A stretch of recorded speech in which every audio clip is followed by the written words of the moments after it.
Ho an'ny ministry ny mponina Ontina Real dia tanjona ny ahatamana ireo fianakaviana voana findramonina ireo ampirisina izy ireo noho izany iroso amin'ny asa fambolena sy fiompiana raha toa ka ny fanaovana imo aloha no iveloman'izy ireo amin'izao fotoana izao.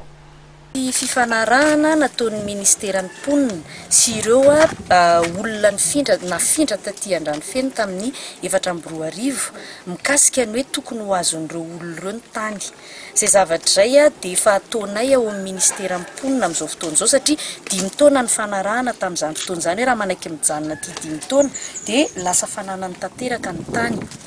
Dia amin'izao fotoana izao zay manatanteraka an'izay miaraka amin'ny mpahay lalàna fa saingy kosa apetraka ny fepetra ao anatin'izay fanomezana azy ny tany izay hoe tsy mahazo mivarotra ny tany izy. Mba amin'izay zany tena hoe mipetraka ety fa tsy hoe sanatria azon'izy ireo ny tany dia ho amidiny dia izay zany fanentanana atao atsika rehetra izay mbola tavela ao Antananarivo renivohitra ao nefa efa manana olana amin'ny trano mipetraka amin'ny trano tsy ara-dalàna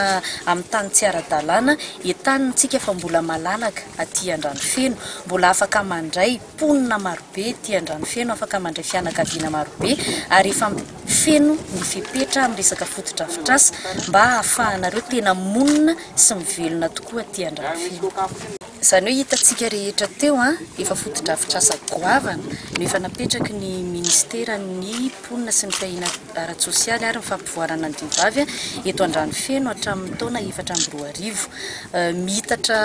arakaraka ny zava-misy ny fanorenana ny fotodrafitrasa rehetra eto ary natao izy io mba tena hoe ahatamana andreny olona tsy manana tranonenana intsony avy any Antananarivo reny mba tena ho tamana ty tokoa zareo.